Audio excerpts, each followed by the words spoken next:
ये माताओं की बहुत बढ़िया। देखो परीक्षित जी, अगर इन्हें मायके में पता चल जाए हमारे भतीजे को ब्याह है तो महीना पहले से पति की सेवा शुरू। मानो रोटी तो पूरी, मानो सब्जी तो रबड़ी। और जो परीक्षित कहीं कह दिया 2 दिन बचे हैं तुम नहीं जाओगी, हमारा निमंत्रण नहीं, तुम भी नहीं जाओगी, तो रबड़ी तो रही दूर, फिर घरे पड़ी गबाड़ी। तब चूल्हो तबाह लगे धरो। बोलो भक्त भगवान की। कितना सुंदर उत्तर दिया सती जी ने, कितनी होशियार निकली। देखना, प्रजापते ते ससुरस्य सांप्रतम। क्या उत्तर दिया? तुम्हारे ससुर, ये नहीं कहा हमारे पिता ना, तुम्हारे ससुर और हमारे पिता कनकल में यज्ञ करा रहे, तो हम भी जाना चाहती। भगवान बोले निमंत्रण कार्ड आया है, अंतर्देशी पोस्ट कार्ड, टेलीफोन कुछ आया है कि चली जाऊंगी। सती जी बोली वो तो कुछ नहीं आया। भगवान बोले तो चुपचाप बैठो। क्यों?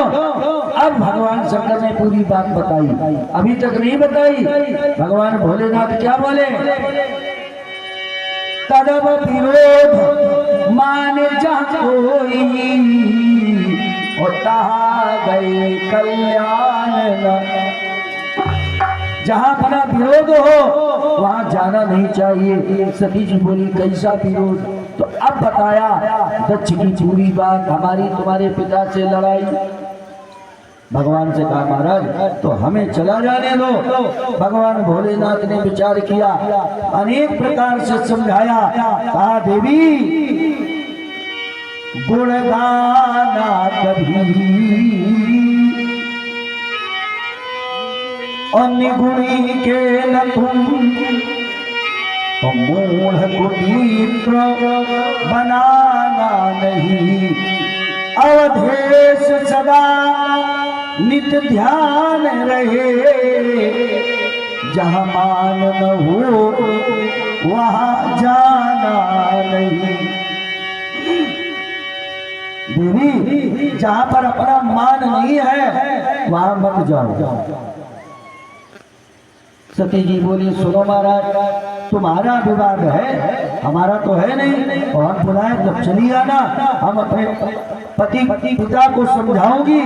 और सुनो, आएगी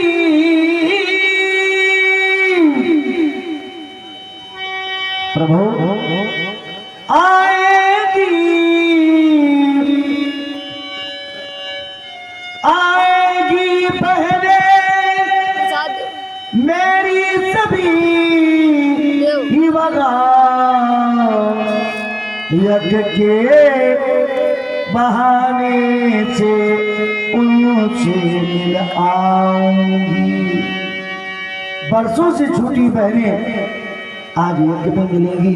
भगवान भोलेनाथ ने विचार किया ये मानेगी नहीं, ये जाएगी और इनसे भी इन्हें विवाह कराना है। यहाँ रही तो पिता की याद में मरेगी, जन्म होगा दक्ष के यहाँ और दक्ष से विरोध, तो हमसे विवाह नहीं करेगा। और वहां जाएगी तो हमारा स्मरण रहेगा, तो अन्यत्र कहीं जन्म होगा, विवाह तब भी हो जाएगा। लेकिन भगवान ने विचार किया हम संसार की समस्या मेट देते, मिटा देते, पर हम अपनी क्यों नहीं मिटा पा रहे? और बात भी सही है। भांति अनेक शंभु समझावा, भाभी बस न ज्ञान उर आवा। तो भाभी ने तो सके प्रपुरारी, अनेक प्रकार से समझाया, नहीं समझ में आया, विचार करने लगे अच्छा इसीलिए हम अपनी समस्या नहीं मिटा पा रहे। क्यों? बोले हरि इच्छा भाभी बलवाना, जो भगवान की इच्छा है वही होगा। महाराज भाभी कहते होनी को, ये भैया की पत्नी भाभी नहीं, होनी को। और होनी कब किस पर आ जाए कोई पता नहीं। आज सती जी को विदा कर दिया, सती जी पहुंची, वहां देखा अपने पिता के को देखा, तो पिता ने देख करके जानो जल भूल करके खाक हो गया। सादर कौन मिला केवल सादर सादर भाले मिली एक माता, सादर भाले मिली।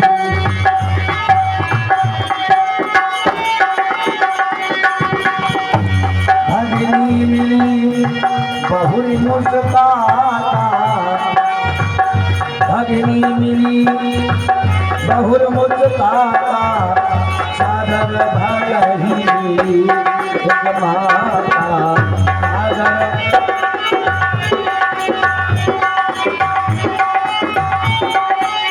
सती जी ने देखा माँ केवल मिली, बहनों ने बड़ा व्यंग किया लेकिन उस पर ध्यान नहीं दिया।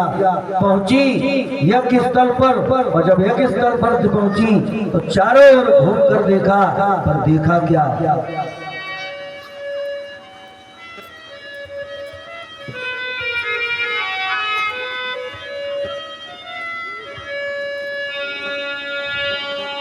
आदि अंत को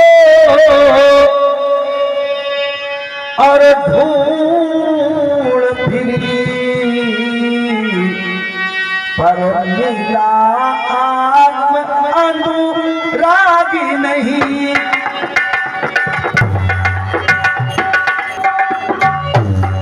और जब देखा जा लगे स्थल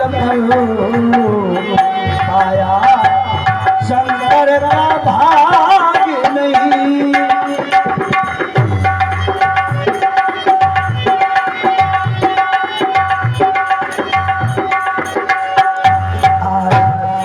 जब भगवान भोलेनाथ का भाग नहीं मिला, विचार किया स्वामी कहेंगे आओ दक्षिणानी तो हमें अपार कष्ट होगा। एक शिवद्रोही की बेटी अब भी जीवित है। पिता को बुलाकर अनेक प्रकार से समझाया, पर पिता ने एक भी बात नहीं मानी। पिता से कहा पिताजी उस समय की याद करो जब तुमने हमारी तपस्या की थी और हमसे मांगा था कि हमें पुत्री चाहिए, तो मैं तुम्हारी पुत्री बनकर के आने का वादा किया था और कहा था जिस दिन अपमान मेरा कर दोगे उसी दिन तुझे छोड़कर चली जाऊंगी। याद रखो सती जी कोई साधारण नहीं है परिचित, ये तो साक्षात दुर्गा स्वरूप है, माँ भगवती है। आज जब उसने बात नहीं मानी तो सती जी ने आज अपने योग बल से अग्नि को प्रकट किया। कहीं कहीं मिला है सुनने को, बोले अग्नि कुंड में परे शरीर को छोड़ दिया है कूद कर, लेकिन नहीं, अपने योग बल से अग्नि को प्रकट किया और अमर कुंड के पास प्रार्थना की। ये अग्नि देव की गोदी में ये सती शब्द पर जाती है, निज पिता के कुटिल अन्यायों पर बेटी बलिदान चढ़ाती है।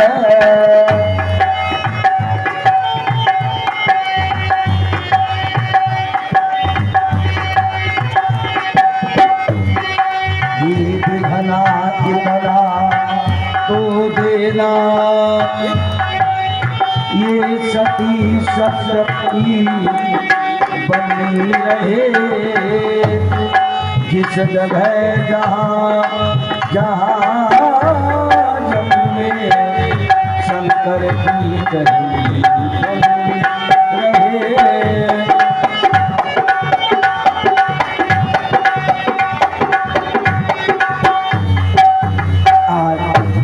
सती मरत हरिशन पर मांगा और जन्म जन्म शिव पद अनुरागा।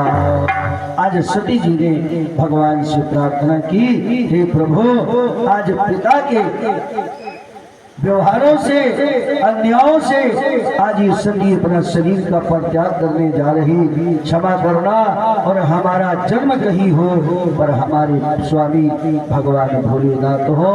आज इतना कहकर सती जी ने अपने शरीर को परित्याग कर दिया। भगवत प्रेमियों,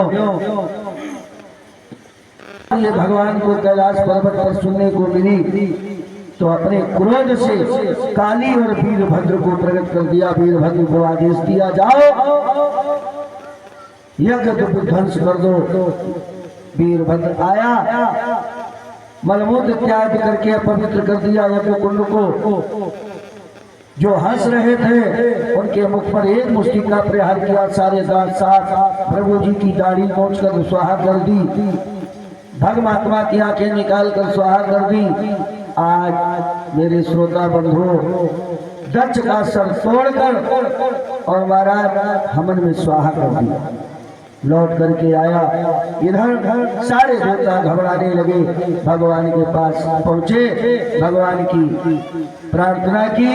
भगवान ने कहा हमें क्या मिलेगा, जब यज्ञ में भाग मिलना नहीं तो हम क्यों जाएं। भगवान से कहा नहीं प्रभु, आपको यज्ञ में जो भी बची हुई सामग्री है वो सब आपकी होगी। भगवान ने कहा जोई राम सोई राम, चलो आज जा करके यज्ञ को पूर्ण कराया। अजमान का सर एक बकरे का लगा करके पूर्ण कराया। जिनकी आंखें नहीं थी कहा तुम दूसरे मित्र की दृष्टि से देखोगे, जिनके दांत नहीं थे सिद्धू खिलाए, थोड़ी थोड़ी भृगु महात्मा को डाली दी। इस तरह से भगवान ने यज्ञ पूर्ण कराया। लौट करके आ रहे थे, सती जी का जलता हुआ शव आज लेकर के चल पड़े कंधे पर रखकर। भगवान विष्णु ने विचार किया अगर भगवान की कहीं दूसरा तीसरा नेत्र खुल गया तो प्रलय हो सकता है।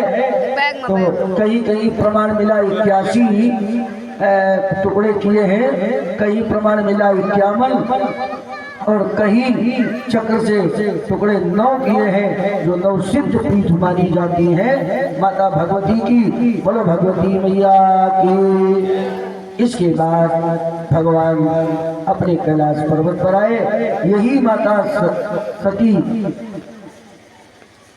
हिमांचल की पुत्री बनकर के आई, पार्वती के नाम से जानी गई और भगवान भोलेनाथ से पुनः विवाह हुआ। बोलो भक्त भगवान की। श्री सुखदेव जी ने कहा राजन, श्री सुखदेव जी से प्रश्न किया भगवान आप जरा ये बताओ। परीक्षित ने कहा अभी तक जो भी तुमने कथाएं सुनाई वो महाराज कन्याओं की कथा सुनाई है, लेकिन 2 बेटे हैं उनकी भी कथा तो सुनाओ। सुखदेव जी ने कहा राजन है बड़े प्रिय लेकिन छोटे की कथा पहली है।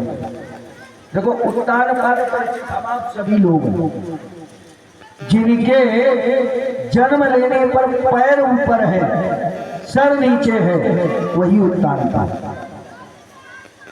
तो आज हम लोग सभी उत्तान काल और सबकी 2-2 पत्नियां हैं।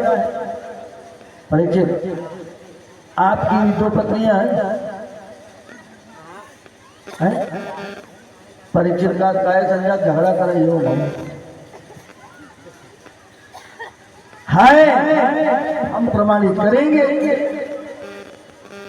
जिनके विवाह नहीं हुए उनकी भी 2 और जिनके हो गए उनकी भी 2 करें प्रमाणित, तब तो मानोगे। तो सुनो सुंदरकांड की चौपाई। सुमत कुमत सब की ओर गाई,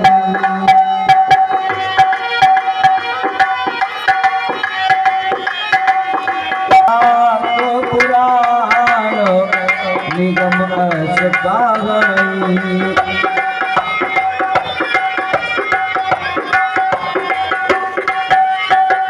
जहाँ तुम्हें पिता संपत्ति नाना,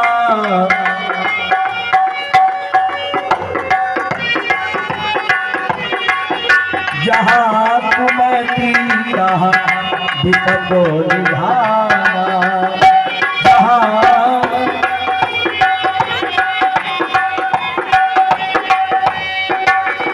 दो पत्नियां हैं परीक्षित, एक है सुमति और एक है सुमति। तो जहां जब तक सुमति रही तब तक परीक्षित कोई फर्क नहीं उनका अनुपात पर पड़ा, और जहां सुमति नाम की पत्नी आई तो कलेश ही कलेश जीवन में हो गया। प्रथम रानी का नाम है सुनीति, जो सुंदर नीतियों पर, जिसके सुंदर विचार, और चाहे ऐसे समझ लो, एक है सतबुद्धि और एक है दुर्बुद्धि। कोई कार्य करने गए, सतबुद्धि ने कहा नहीं ये गलत है, ये मत करो, तब तक दूसरी ने कहा ना कौन कोई देख रहा है, जल्दी करो, चोरी करने गए जल्दी करो। महाराज आज पत्नी कौन है? उत्तर